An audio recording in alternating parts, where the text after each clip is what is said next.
Now another question comes into our mind, such as why yogurt or buttermilk on abdominal discomfort or indigestion? अगर abdominal discomfort है या फिर indigestion है, तो why should we use yogurt or buttermilk only, isn't it?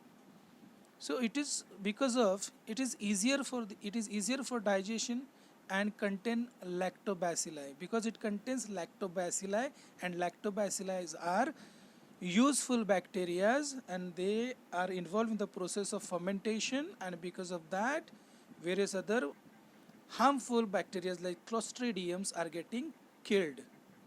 Okay, then lactobacillus kills the harmful bacteria like Clostridium in the alimentary canal. Alimentary canal is actually the GI tract, that is gastrointestinal tract. All the bacteria are present in the good bacteria are also present in the alimentary canal. At the same time, some bad bacteria are also there. So this lactobacilli helps in the killing of this Clostridium bacteria. They are very dangerous because they produce harmful toxins. Those are very harmful for the human body. Okay, it improves our immunity. Obviously अगर harmful bacteria खत्म हो जाएंगे अपने alimentary canal में से, so obviously our immunity is gonna increase. Okay, yogurt have acidic pH, so it kills many microbes which could otherwise enter through the milk. अगर normally जो हम लोग मिल्क लेते हैं उस मिल्क के साथ जो कुछ भी हार्मफुल बैक्टीरियाज एंटर करने वाले हैं हमारे बॉडी के अंदर, राइट, सो उस योगर्ट में एक्चुअली पीएच जो वैल्यू होता है उसका बहुत कम होता है, वो एसिडिक होता है, राइट, तो वो वैसे भी मर जाएंगे because in this acidic medium microbes can not, harmful microbes can not survive, isn't it? So it kills all the harmful bacteria in the milk. Okay,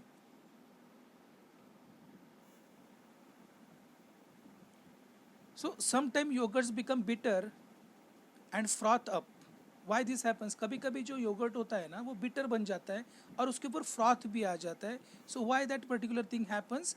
the culture of lactobacilli with which yogurt is made may be spoiled some time. कभी कभी क्या होता है जो जिस lactobacilli को use करके हम लोग जो योगर्ट बनाते हैं ना वो योगर्ट क्या होता है, स्पॉइल हो जाता है, ख़राब हो जाता है. Okay, so instead of lactobacilli there is a growth of harmful clostridium. तो कभी कभी क्या होता है एक्चुअली उसमें लैक्टोबैसिलाई बनने की जगह पे क्लोस्ट्रीडियम बढ़ जाते हैं. सो जो हार्मफुल माइक्रोब्स होते हैं वो बढ़ जाते हैं उसमें लैक्टोबैसिलाई के जगह पे. ठीक है, तो वहाँ पे क्लोस्ट्रीडियम की ग्रोथ ज़्यादा हो जाती है. The pH becomes more acidic, और उसका पीएच जो है, पीएच वैल्यू जो है उस सॉल्यूशन की वो बहुत ज़्यादा एसिडिक बन जाती है. Okay, and such a yogurt becomes bitter, और ये योगर्ट जो होता है वो बिटर हो जाता है और उसके ऊपर क्या आ जाता है, फ्रॉथ आ जाता है. Okay, so have you understand why yogurt becomes bitter and froth up? Because there is a growth of clostridium which is a harmful bacteria instead of lactobacilli in the yogurt. Okay, then what are the uses of lactobacillus? We have already seen this slide. Okay, so milk products are obtained at home by the fermentation of cream of a milk. कौन कौन से ऐसे milk product है जो हम लोग घर पे बना सकते हैं, isn't it? So the creamy yogurt, buttermilk, lassi, piyush, butter, creams, shrikhands and condensed milk, ये जो सारी चीज़ें हैं वो हम लोग क्या कर सकते हैं, घर पे बना सकते हैं, है ना. आपने देखा होगा आपके घर में मम्मी या कोई दूसरी जो अच्छा ये बेकरी प्रोडक्ट्स बना सकती है, सॉरी मिल्क प्रोडक्ट बना सकती है, वो घर पे ये सारी चीज़ें हम लोग बना सकते हैं, right. How many industries are depend on the lactobacilli bacteria? तो लैक्टोबैसिलाई बैक्टीरिया के ऊपर कितनी सारी इंडस्ट्रीज है वो डिपेंड होती है. Okay, so milk product like cheese, butter, butter milk, ghee, shrikhand and condense milk, ये सारे है ना प्रोडक्ट्स मार्केट में मिल जाते हैं. ओके, तो ये सारी प्रोडक्ट्स बनाने वाली जो कंपनियां होती है, all the companies those produce this kind of products, those all companies, commercial industries are depend upon lactobacilli bacteria. Okay, then the food product like cider, cocoa, pickle of different different vegetables जो होते हैं ना, आपने देखा होगा market में जाते हो तो आपको बहुत सारे जूसेस, बॉटल्ड जूसेस दिखाई देंगे, है ना। तो वो सारे के सारे बनाने के लिए भी लैक्टोबैसिलाई बैक्टीरियाज यूज़ होते हैं। उस इंडस्ट्री में लैक्टोबैसिलाई बैक्टीरिया क्या होता है, यूज़ होता है, ठीक है। कोको आपने देखा होगा, चॉकलेट से रिलेटेड जो बहुत सारे प्रोडक्ट्स होते हैं रिलेटेड जो फर्मेंटेशंस की प्रोसेस से बनाए जाते हैं, ठीक है। पिकल ऑफ डिफरेंट वेजिटेबल, बहुत सारे वेजिटेबल्स के आपको पिकल्स, अचार मिलेंगे मार्केट में अवेलेबल, है ना। तो ये सारी जो चीज़ें हैं ना, ये भी इसका भी बहुत बड़ा एक प्रोडक्शन चेन है, इंडस्ट्रीज़ है, फूड इंडस्ट्री है। ओके, तो ये सारी प्रोडक्ट जिस इंडस्ट्री में बनते हैं, जिस फूड इंडस्ट्री में बनते हैं, वहाँ पे इन सारे लैक्टोबैसिलाई बैक्टीरिया का यूज़ होता है। उसके बाद में probiotic medicine, okay, preparation of alcohol in the wineries, ठीक है। आपने देखा होगा टीवी चैनल पे, ओके। सो फिर टीवी चैनल पे क्या होता है, बहुत सारी आपने जो शिल्पा शेट्टी का ऐड तो देखा होगा, याकुल्ट करके प्रोडक्ट है वो जो बेचती है, बराबर है ना। तो वो एक प्रोबायोटिक है, ओके। तो इससे प्रोडक्ट्स जो है वो बनाते हैं, ओके। तो अगर इंडाइजेशन है, इंडाइजेशन के लिए डॉक्टर्स भी प्रिस्क्राइब करके देते हैं, है ना। उसके बाद में बहुत सारी जो फैक्ट्रीज होती है जो वाइन प्रोड्यूस करती है, wine is also product of fermentation, okay. So fermentation बनने के बाद ही वाइन तैयार होती है, ठीक है। सो जो बहुत बड़ी बड़ी वाइनरीज होती है जहाँ पे वाइन्स प्रोड्यूस की जाती है, वहाँ पे भी लैक्टोबैसिलाई बैक्टीरिया का यूज़ होता है।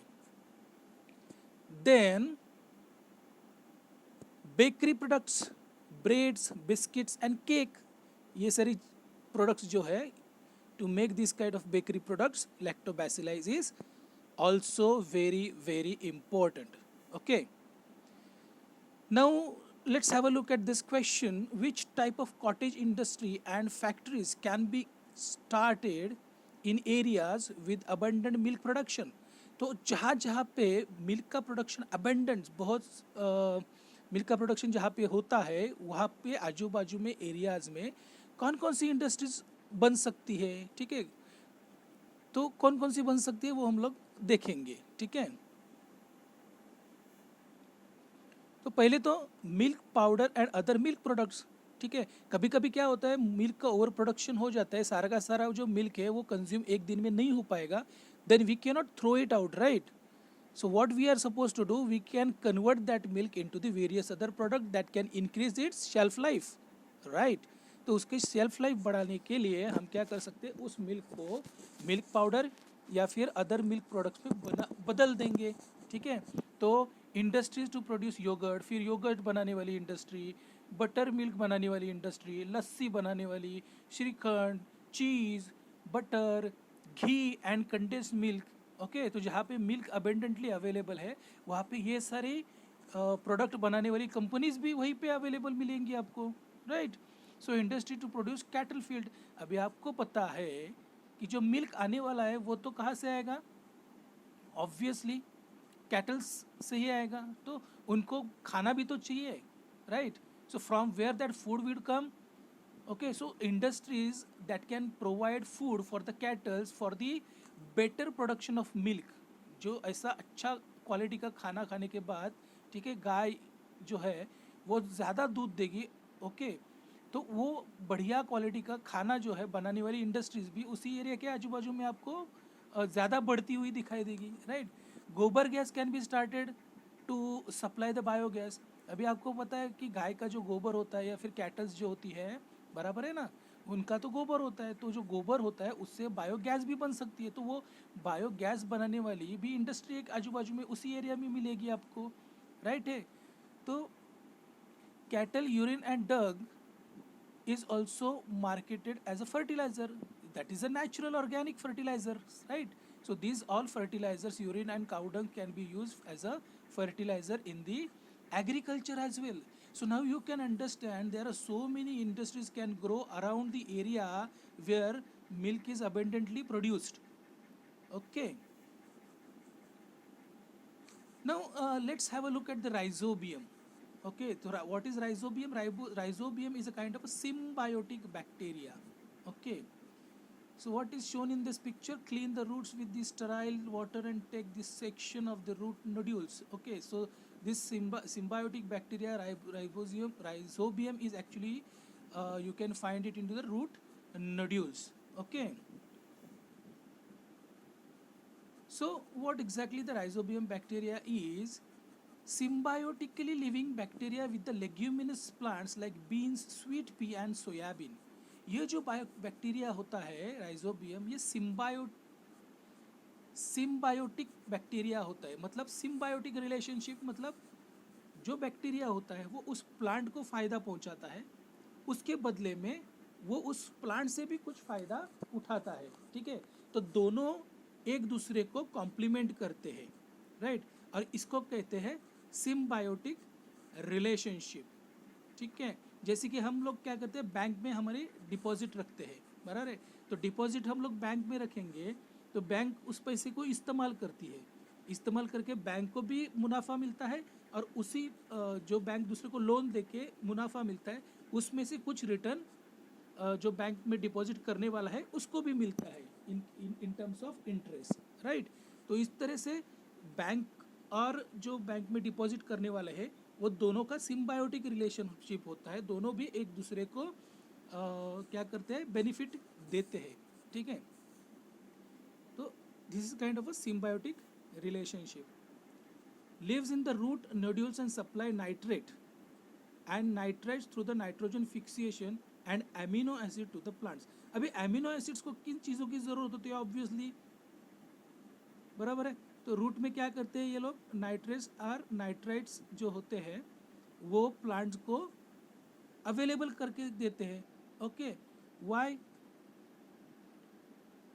क्योंकि एमिनो एसिड में नाइट्रोजन जो होता है वो इम्पोर्टेंट फैक्टर होता है. ओके, सो ये नाइट्रोजन जो होता है वो अवेलेबल कौन करा के देता है, राइजोबियम बैक्टीरिया.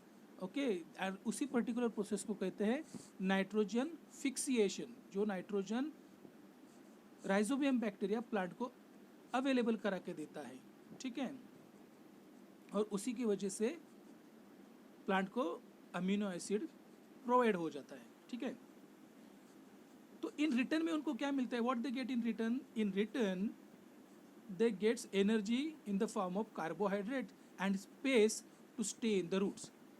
तो राइजोबियम को उसके बदले में कार्बोहाइड्रेट्स मिल जाते हैं. ठीक है, so which is the energy source for them.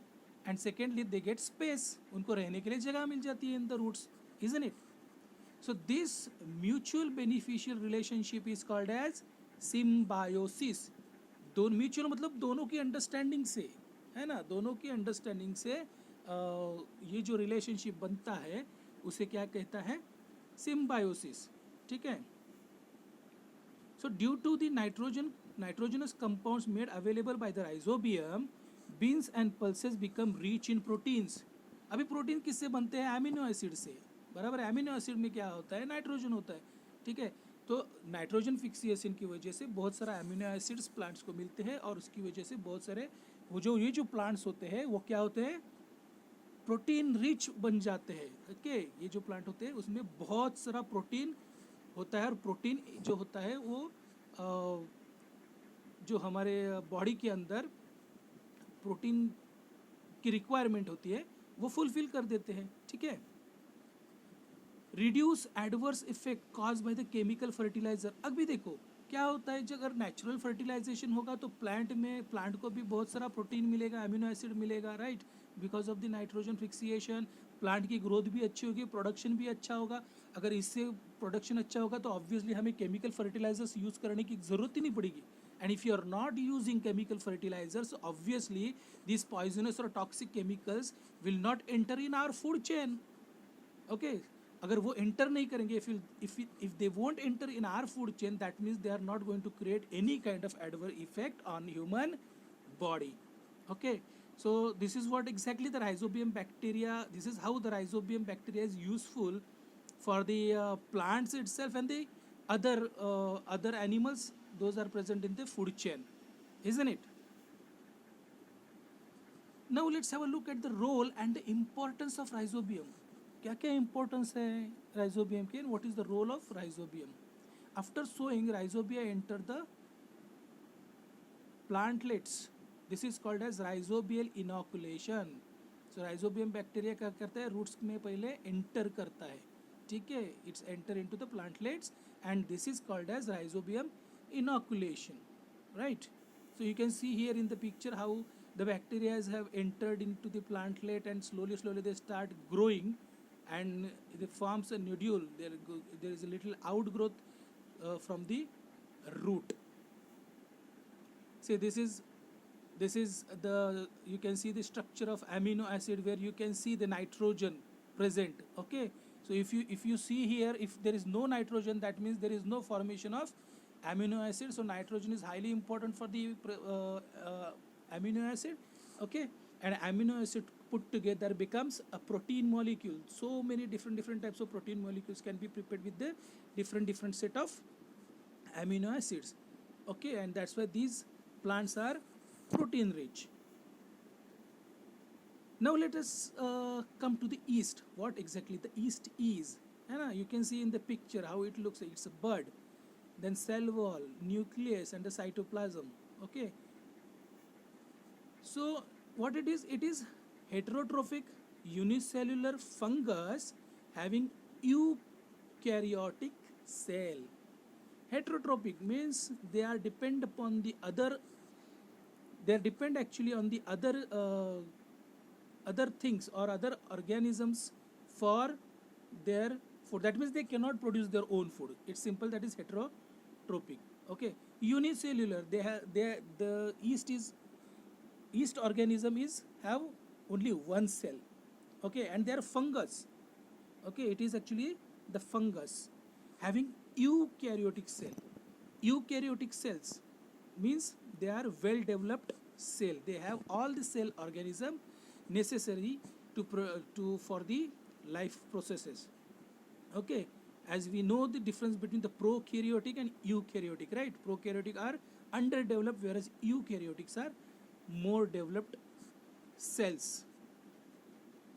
It grows on the carbon compound. ये जो होते हैं ना fungus, yeast, it grows on the carbon compounds. The compounds, those are mainly made up of carbons. Okay, yeast cells are colorless and oval. Yeast cells जो होते हैं वो कैसे होते हैं? They are actually colorless and oval, like you can see here in the picture. Some show small round birds attached to it. Okay, you can see here in the picture some are showing some little birds at the top or at the bottom, and okay, it's a little outgrowth from this cell. Okay, it is called as birds. Okay, so what happens, yeast reproduce sexually by budding, and this process is called as budding. So they reproduce sexually by budding. Yeast converts carbohydrates in the alcohol and CO2 by fermentation while obtaining nutrition. This fungus called as yeast, ये जब yeast होता है वो अपना nutrition जब पाने की कोशिश करता है, at that time वो क्या करता है, it converts carbohydrates, all the carbohydrate present, that is getting converted into alcohol and CO2. So alcohol and carbon dioxide are produced because of the fungus yeast. Okay, because of the conversion of carbohydrates into the alcohol and carbon dioxide, and this process is called as fermentation. Okay, and who is responsible for this? Yeast. So yeast converts carbohydrates into alcohol and CO2 by fermentation while obtaining its nutrition. So during the baking of the bread, जब हम bread बनाते हैं, bread को जब bake करते हैं, the same process happens. Okay, so because of the fermentation is carried out, it gives out carbon. आपने देखा होगा bread कैसे होता है, spongy होता है, right? तो वो sponginess क्यों आता है? Because of the carbon dioxide gas released inside is that produce so many pores inside, isn't it? So it becomes porous. So during the baking of the bread, the same process of the fermentation of yeast is carried out. Okay, now see here, it is the lactose sugar present in the milk, then comes in is the lactobacilli. Okay, then lactobacilli convert the lactose into the lactic acid, and this process is called as fermentation. This process is called as fermentation. Now here you can see in the slide what exactly the fermentation is. The nutritional process in which the cell converts the carbohydrate present in the solution into alcohol and carbon dioxide is called as fermentation. Okay, so you can learn it very easily. The nutritional process in which the cell converts carbohydrate present in the solution into alcohol and carbon dioxide. Okay, so basically carbon dioxide getting converted into carbohydrates are getting converted into alcohol and carbon dioxide. Okay, so this is called as fermentation. Now let's have a look at the bioremediation. What exactly the process of bioremediation is? So the process of bioremediation is the process of absorbing toxins or pollutants released during the chemical and industrial processes with the help of bacteria is called as bioremediation. तो ये जो सारी industries है, okay, chemical industries है ना, ये जो बहुत सारे पॉल्यूटेंट रिलीज़ करती है या फिर टॉक्सिन्स रिलीज़ करती है, ठीक है, तो ये सारे टॉक्सिन्स है और पॉल्यूटेंट्स है उनको एब्सॉर्ब करने के लिए जो बैक्टीरियाज का यूज़ किया जाता है, हेल्प ली जाती है, उसको क्या कहते हैं? बायोरीमेडिएशन, ठीक है, क्योंकि वो जो पोल्यूटेंट्स है और वो जो हार्मफुल केमिकल्स है वो नॉर्मल सराउंडिंग्स में आके क्या करेंगे? सब पोल्यूशन फैला देंगे, ठीक है, तो वो सारा ना हो इसके लिए जो बैक्टीरिया यूज़ करते हैं वो सारी हार्मफुल टॉक्सिन्स और पोल्यूटेंट्स को एब्सॉर्ब करने के लिए, ठीक है. So the process of absorbing toxins and pollutants released during chemical and industrial processes with the help of bacteria is called as bioremediation. Got this point? Now let's move ahead. See here, you can see Saccharomyces cerevisiae is used for the absorption of pollutants arsenic. Okay, जो देखो यहाँ पे pipe दिख रहा है, from this pipe so many dirt is coming out with the water, so water is completely you can say polluted. Okay, so all the pollutants available in present in this water that can be absorbed with the help of Saccharomyces cerevisiae is a kind of a bacteria which helps in the absorption of this kind of stuff. Okay, then let's have a look at the production of alcohol, कि alcohol का production कैसे होता है. So alcohol is produced with the sugar in the sugar factories. So alcohol is produced with the sugar cane. Sugar factories में जो sugar Keynes आते हैं ना उससे शुगर बनती है. ओके, सो शुगर फैक्ट्रीज में क्या बनता है? अल्कोहल बनता है, ठीक है. So molasses are rich in the carbohydrate. जो मोलासेस होता है ना, मोलासेस क्या होते हैं? कार्बोहाइड्रेट रिच होते हैं. अगर आप शुगर फैक्ट्रीज में जाओगे तो आपको दिखाई देगा कि एक तो शुगर बनती है और उसके बाद में उसकी एक मड़ी बचती है, मराठी में उसको मड़ी बोलते हैं, ओके, जिसको मोलासेस कहते हैं इंग्लिश में. और वो जो मोलासेस होते हैं ना, वो मोलासेस में बहुत ज़्यादा कार्बोहाइड्रेट्स होते हैं, ठीक है. They are fermented with the help of yeast called सैक्रोमाइसी.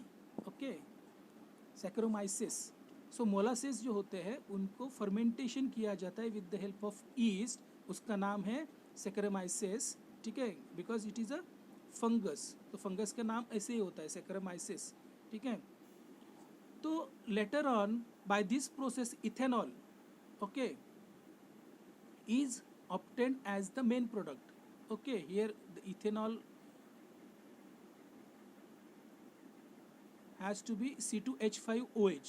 Okay, so ethanol is obtained as main product. What has to be there? Ethanol. Okay, so byproduct of this fermentation is ethanol. Esters and other alcohol are also obtained as a secondary product. इसी process में दूसरे कौन से product मिलते हैं? Easter और other alcohol, जैसे ethanol, जैसे बहुत सारे और है ना, ethanol, methanol, ethanol, propanol, butanol, isn't it. तो अदर अल्कोहल के प्रोडक्ट्स भी उसमें तैयार हो जाते हैं. और ईस्टर्स, अल्कोहल बोलते हैं ना, अल्कोहल, ईस्टर्स, ये अलग अलग टाइप के केमिकल्स हैं, तो ये भी बनते हैं as a by product of this fermentation, ठीक है.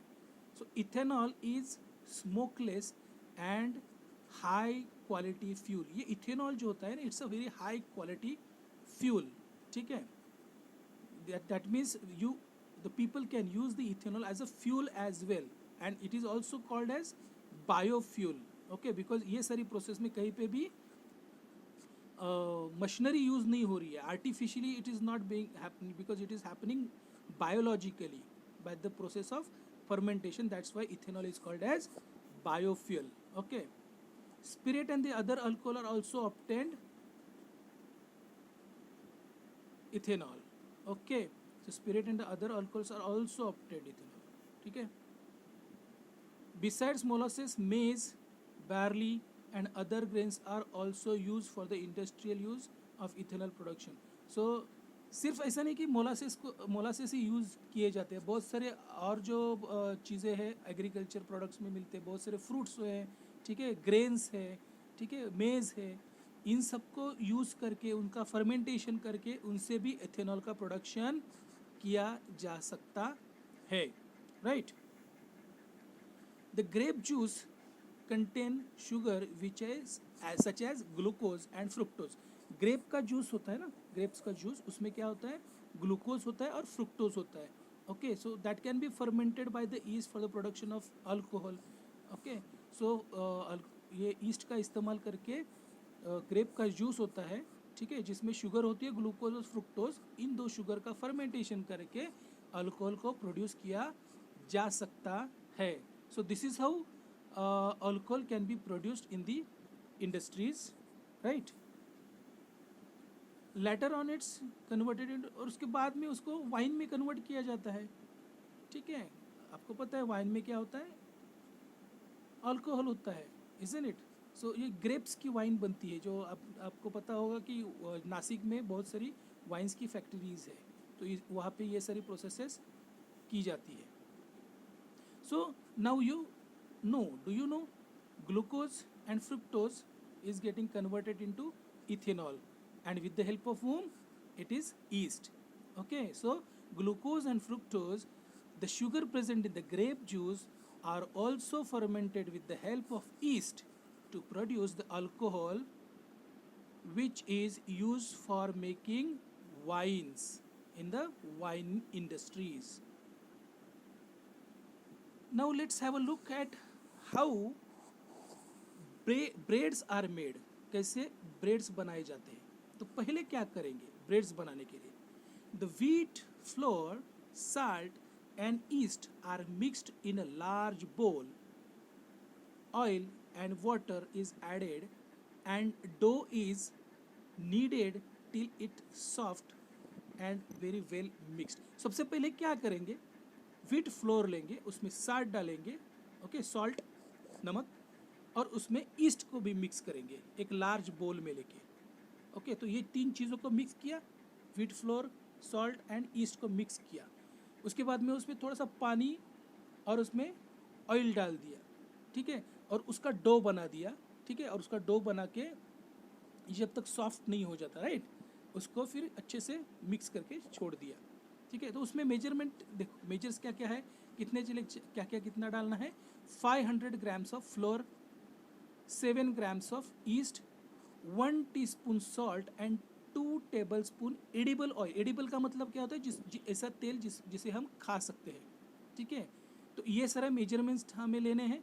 Then it is placed in a lightly oiled bowl. जो अब ये सारा रखने के लिए जो बोल लेंगे उसको ऑयल लगा दो, ठीक है, and keep it for 3 hours till the floor rises. Floor rises मतलब अब उसको रखना है 3 घंटे के लिए, तो स्लोली क्या होगा, उसके अंदर फर्मेंटेशन की प्रोसेस हो रही है ना, तो उसमें अंदर कार्बन डाइऑक्साइड गैस भी रिलीज हो रही है, तो वो स्लोली राइज हो जाएगा, उसका शेप है ना वो बढ़ेगा और अंदर से वो स्पॉन्जी बनने लगेगा.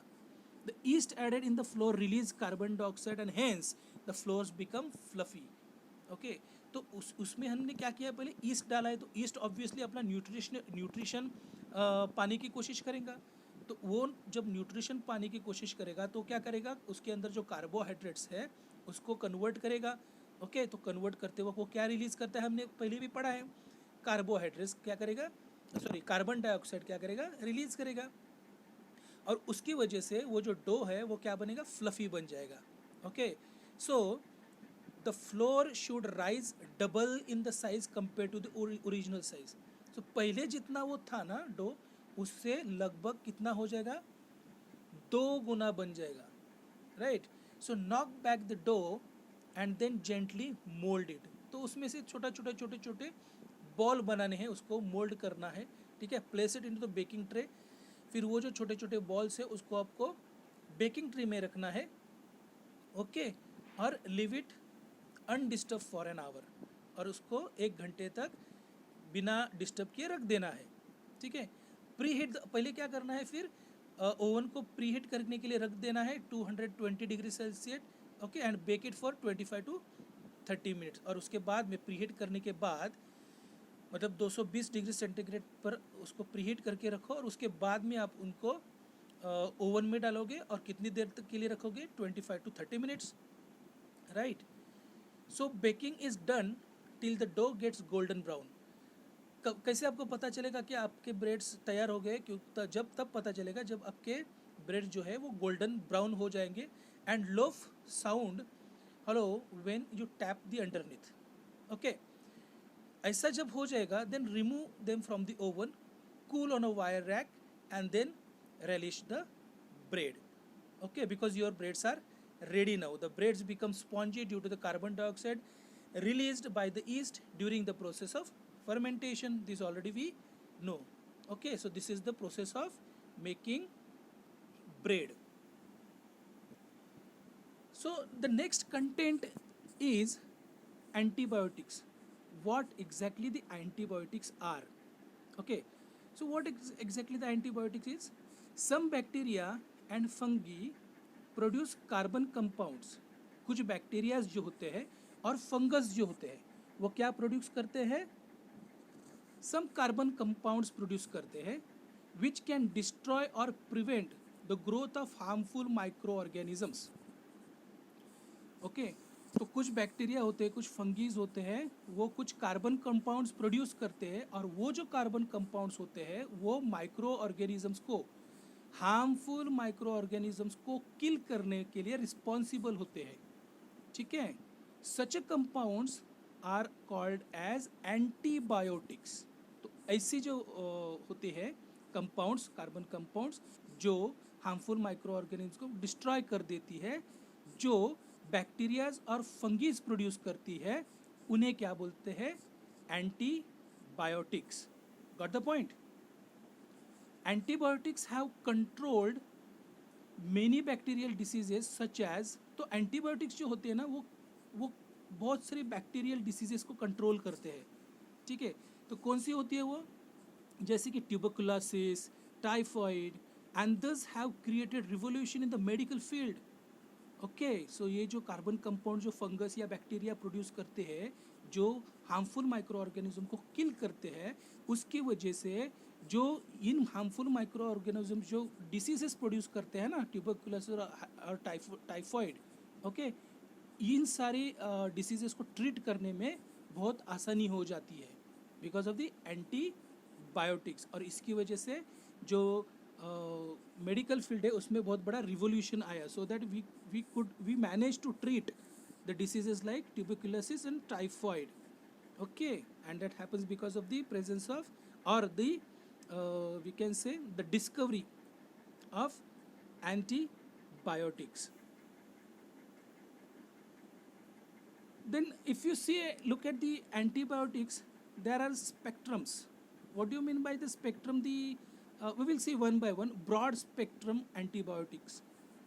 Okay, there are broad spectrum antibiotics. That means the antibiotics that are useful against the wide variety of bacteria. As we know, every species has different varieties. At the same time, these bacteria are also have so many varieties. Okay, and the antibiotics, those can or those are effective against the wide range variety of bacteria are called as broad spectrum antibiotics. मतलब जो antibiotic और जो carbon compound है जो fungus या फिर bacteria produce करता है, ठीक है, जो ज़्यादा से ज़्यादा वैरायटी ऑफ माइक्रो ऑर्गेनिजम्स को मार पाता है, तो उसे हम बोलेंगे ब्रॉड स्पेक्ट्रम एंटीबायोटिक्स, राइट। और इसकी एग्जांपल्स क्या है? एम्पिसिलिन, एमॉक्सिसिलिन और टेट्रासाइक्लिन। ओके, सो ये सारी है एम्पिसिलिन, एमॉक्सिसिलिन और टेट्रासाइक्लिन। ये क्या है? ब्रॉड स्पेक्ट्रम एंटीबायोटिक्स, क्योंकि ये किल कर सकते हैं maximum varieties of harmful microorganism और माइक्रोब्स, ठीक है। The next one comes is narrow spectrum antibiotics. तो नैरो स्पेक्ट्रम एंटीबायोटिक्स जो होते हैं वो क्या करते हैं? The antibiotic use to destroy a definite and known microorganism is called as narrow spectrum antibiotic. So once you know, अगर आपको पता है कि पर्टिकुलर एक पेशेंट को ये बीमारी हुई है और वो बीमारी एक इस पर्टिकुलर माइक्रो ऑर्गेनिजम्स की वजह से ही होंगी, that means you know the causative organism कि जिसकी वजह से वो बीमारी हुई है। अगर आपको पता है कि इस पर्टिकुलर माइक्रो ऑर्गेनिज्म माइक्रोब की वजह से बीमारी हुई है, तो आप वही दवा दोगे जो उसी माइक्रोब्स को मारने के लिए ज़्यादा इफेक्टिव है। तो ब्रॉड स्पेक्ट्रम एंटीबायोटिक देने की ज़रूरत नहीं है, बिकॉज यू नो कि कौन सा माइक्रो ऑर्गेनिज्म किल करना है। So in that case you can use a specific narrow spectrum antibiotic. Okay, so that particular narrow spectrum antibiotic are penicillin, gentamicin and erythromycin. Okay, so these are the examples of narrow spectrum antibiotics. Got the point? Now let's have a look at this particular picture. What does it says? Don't consume antibiotics on your own to treat common diseases like throat infection, common cold और influenza. अगर आप अपने आजू बाजू के society में देखोगे, अपने आजू बाजू के एरियाज में देखोगे, so you will find so many people treating themselves. Okay, so they think that we know everything and we know what to consume, what kind of medical to be consumed, but it is very very harmful. Okay, so while consuming any antibiotic, if it is not prescribed by a doctor, it may give you so many side effects. It can actually harm you. So never ever consume or never ever advise somebody to consume antibiotics without the prescriptions of a professional or a professional doctor. Okay, so never use antibiotics on your own. Now use your brain. Find out the uses of fungi to plant and animals. Okay, use of fungi to plants and animals. Penicillin, the most famous of all antibiotic drug, is derived from the common fungus called as Penicillium. जो penicillin होता है, जो most commonly antibiotic जो दिया जाता है to treat the diseases, वो कौन से फंगस से मिलता है? Penicillium. So penicillium is a kind of a fungus that produce a carbon compound which is responsible for the killing of harmful pathogens, and that drug, that antibiotic, is called as penicillin. Got it? See here, you can see exactly the molecular formula of penicillin. So what exactly it is? Penicillin is an antibiotic obtained from a fungus. Penicillin क्या होता है? It is a antibiotic है, और वो कहाँ से मिलता है? It produced by fungus, obtain from fungus.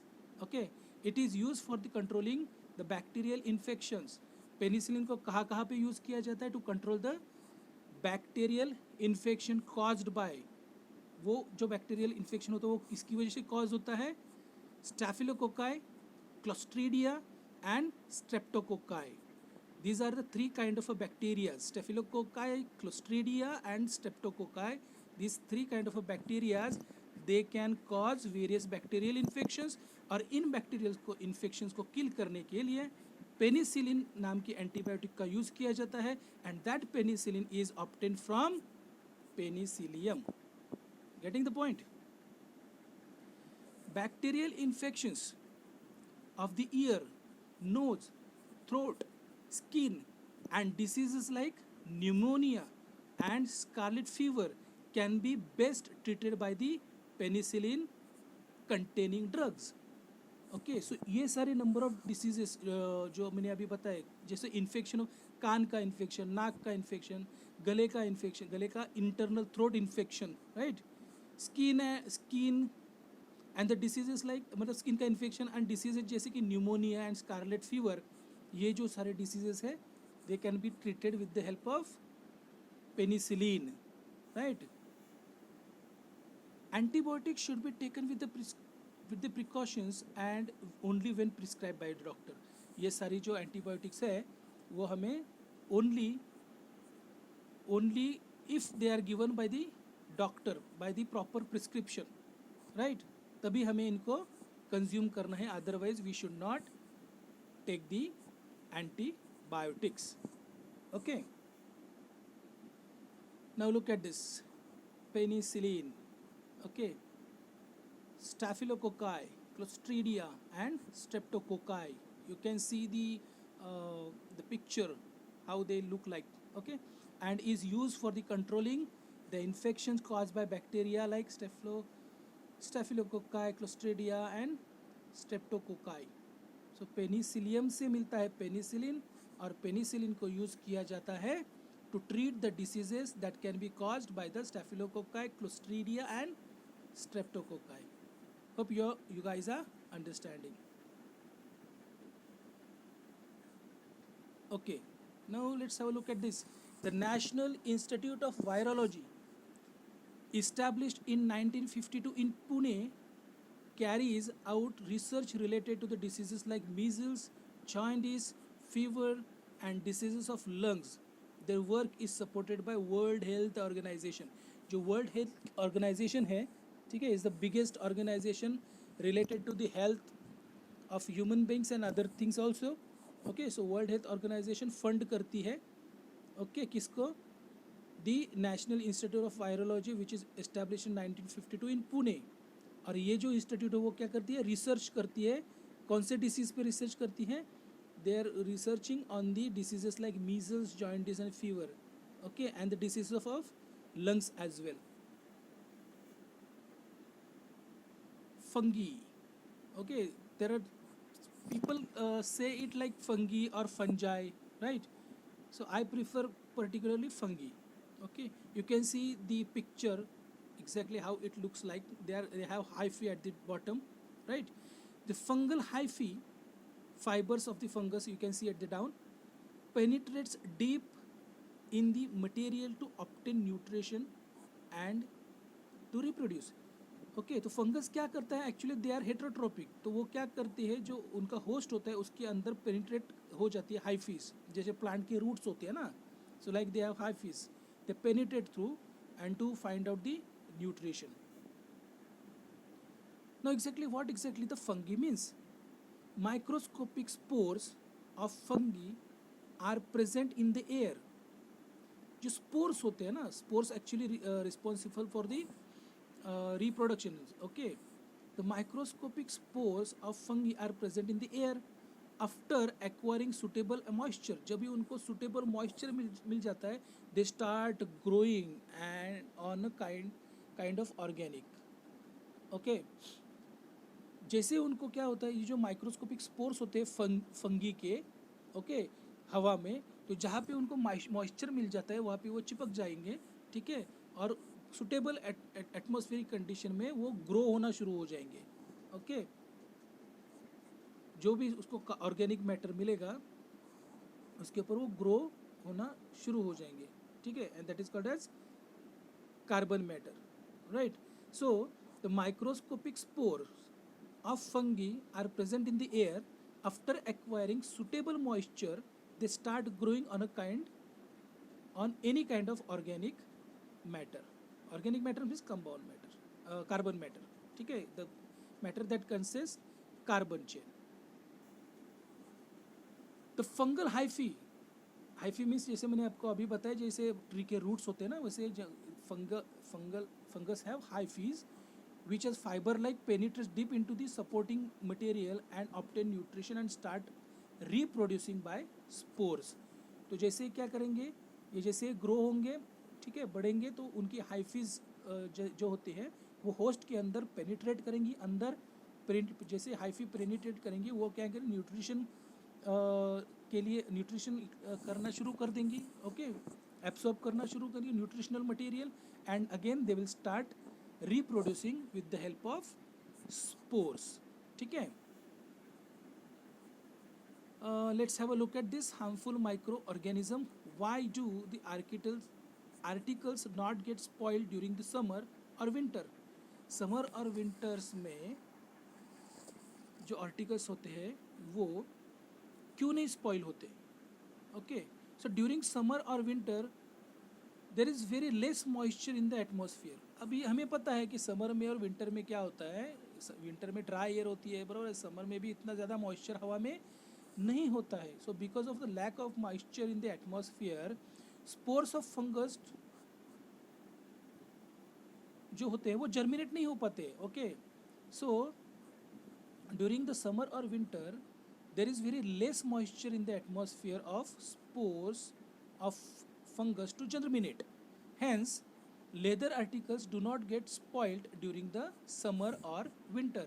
ठीक है, तो इसकी वजह से मॉइस्चर नहीं मिलेगा, तो जो लेदर के जो बने हुए डिफरेंट आर्टिकल्स होते हैं उसके ऊपर वो फंगस के स्पोर्स जो होते हैं वो आके जर्मिनेट ही नहीं हो पाएंगे क्योंकि उनको मॉइस्चर नहीं मिलेगा. ठीक है, so this is how actually this is why actually the fungus can not grow during the summer and winter. Now, fungus, various species of fungi grow on food items like pickle, मुरब्बा, jam, sauce and चटनी. आपने देखा होगा अगर आपके घर में कभी पुरानी जो चटनी की बॉटल होती है ना, या फिर पिकल की बॉटल होती है ना, उसके आजू बाजू में बहुत सारे फंगस दिखाई देगा आपको. अगर उसको अपने अनटच्ड बहुत दिनों के लिए रख दिया है, अगर वो उसमें फंगस पकड़ सकता है. या फिर आप ये एक एक्सपेरिमेंट भी करके देख सकते हो. पिकल को एक छोटे से बर्तन में, छोटा सा होता है ना कप वगैरह में ले लो, उसको छोड़ दो, हाँ, उसके ऊपर उसको देखो ही मत बहुत दिनों तक. बहुत दिनों के बाद अगर आप जाके देखोगे ना तो उसके ऊपर आपको फंगस जमा हुआ दिख जाएगा. ओके, सो ऐसे बहुत सारी स्पीसीज ऑफ फंगस जो होते हैं वो ग्रो होते हैं फूड आइटम्स पे. और कौन कौन सी वो फूड आइटम्स हो सकते हैं? पिकल, मुरब्बा, jam, sauce, chutney etcetera. Such a fungi absorb nutrition from the food for the growth and reproduction. ये जो फंगी होते हैं ना, फंगस जो होते हैं, वो क्या करते हैं, इनमें से न्यूट्रिशन को एब्सॉर्ब करते हैं और ग्रो होते हैं और रिप्रोड्यूस करते हैं. Okay, in the process they produce mycotoxins. Mycotoxins are the toxin substance they can cause food poisoning. ठीक है, so we should be very careful while handling this all kind of a food products. अगर आपने उनको अच्छी तरह से handle नहीं किया और अगर उसमें फंगस आ गया तो क्या फंगस क्या करेंगे, जब वो उनका न्यूट्रिशन ले रही होंगी तो वेरियस माइकोटॉक्सिन्स को रिलीज कर देंगी उसी फूड के अंदर. Okay, and those mycotoxins can be very poisonous, right? So that food will become a poisonous food. Okay, so food contaminated with the fungus is thus unfit for the consumption. और उसकी वजह से क्या होगा, उस contamination की वजह से जो फूड ख़राब हो जाएगा and it will be unfit to consumption. आप उसको खा नहीं पाओगे. अगर खाया तो क्या होगा, फूड पॉइजनिंग हो जाएगी, right? So now let's have a look at the क्लोस्ट्रेडियम. Okay, क्लोस्ट्रेडियम कैसे होता है, जिसको हम लोग क्या कहते हैं, हार्मफुल बैक्टीरिया कहते हैं. Okay, it is actually bottle shaped endosperm. अब आप देख सकते हो उसको, है ना, बॉटल शेप्ड है, right? This bacteria are rod shaped and produce bottle shaped endospores in adverse condition. Clostridium क्या करता है, बॉटल शेप्ड एंडोस्पोर्स प्रोड्यूस करता है इन द एडवर्स कंडीशन. अगर उसको एडवर्स कंडीशन मिलेंगी so it produces bottle shaped endospores. Okay, so let's have a look at in detail about clostridium. Clostridium is an anaerobic bacteria causing spoilage of cooked food. Clostridium क्या है? Anaerobic bacteria है। Anaerobic bacteria मतलब it do not require oxygen from the air. Okay, तो oxygen की ज़रूरत नहीं होती है रेस्पिरेशन के लिए इस क्लोस्ट्रीडियम बैक्टीरिया को। And it causing spoilage of the cooked food, जो हमने खाना बनाया हुआ होता है उसको स्पॉइल कर देता है clostridium, because it grows inside that, right. This rod shape bacteria produce bottle shaped endospore. So clostridium जो होता है वो एक्चुअली रॉड शेप्ड होता है, और वो जो बनाता है, वो जो प्रोड्यूस करता है एंडोस्पोर, वो कैसे होते हैं? बॉटल शेप्ड एंडोस्पोर होते हैं in adverse conditions. These are about 100 different species of this bacteria. How many different species of this particular bacteria are present? There are 100 different species of this bacterium are present. Some are free living in the soil and some live in the alimentary canal of human and the other animals. Now you can see some of these species are free living in the soil. कुछ जो species होते हैं वो आपको ज़मीन में मिल जाएंगी, right? मिट्टी में मिल जाएंगे, ओके। और कुछ जो बैक्टीरिया होते हैं ना, वो ह्यूमन के एलिमेंट्री कैनाल में मिल जाएंगे। वैसे ही बहुत सारे दूसरे एनिमल्स जो होते हैं, वो एनिमल्स के एलिमेंट्री कैनाल्स में भी आपको क्लोस्ट्रीडियम मिल जाएंगे। तो लेकिन अगर ये क्लोस्ट्रीडियम जो होते हैं उनका अगर रेशो है वो अगर बढ़ गया, then particular organism will start becoming a disease will be caused because of the Clostridium. See, there are different types of different species of Clostridiums are given below. Okay. Now let's move ahead. Now let's have a look at the diseases caused by viruses, other harmful microorganisms में we will have a look at the disease caused by viruses. So viruses की वजह से कौन कौन से diseases जो है वो cause कर सकते हैं या फिर हमें diseases हो सकते हैं, right? तो पहला disease जो है वो है एड्स। ओके, तो एड्स क्या होता है? वायरल डिसीज़ है। तो ये कैसे होता है? Through blood and semen of infected person and milk of the mother suffering from the AIDS. Okay, तो ये एक्चुअली क्या होता है? किसी को अगर खून चढ़ाया, ठीक है, तो खून से डायरेक्टली भी इन्फेक्शन हो सकता है, ओके, या फिर सीमेन ऑफ द इन्फेक्टेड पर्सन, जो इन्फेक्टेड पर्सन है, ओके, उस इन्फेक्टेड पर्सन के सीमेन के थ्रू भी उसका इन्फेक्शन हो सकता है। And milk of the mother suffering from the AIDS, अगर किसी मदर को ऑलरेडी एड्स है और उसने अगर अपने बच्चे को दूध पिलाया, तो via milk, mother milk, the same virus can be transferred from one person to the other, like from mother to the child. तो what we can do is safe blood transfusion. अगर कभी ज़रूरत पड़ी ब्लड ट्रांसफ्यूजन करने की, so we should check that blood whether it is infection free और not.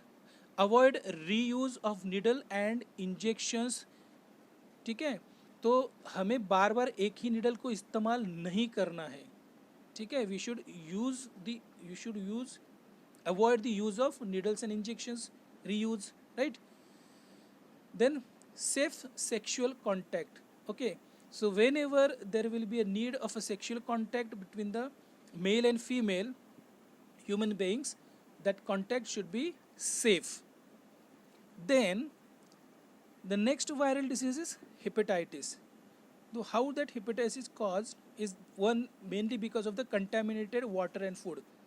Okay, so अगर contaminated means जो पानी है और फूड है उसके अंदर ऑलरेडी वो वायरस है, और वो उस पानी को और उस फूड को अगर आपने पिया या खाया, then you are definitely going to catch hepatitis.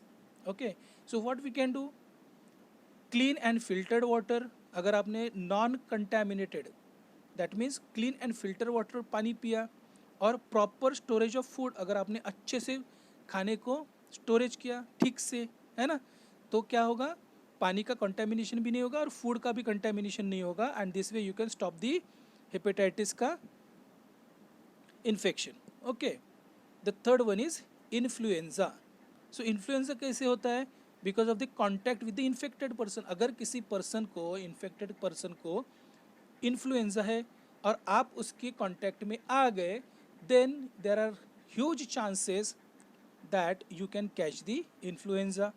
So what you can do, personal hygiene and avoiding contact with the infected person. पहली बात तो आपको पर्सनल हाइजीन रखना है, ठीक है, साबुन से अच्छे से हाथ धोना है, हाथ मुंह धोना है, ठीक है.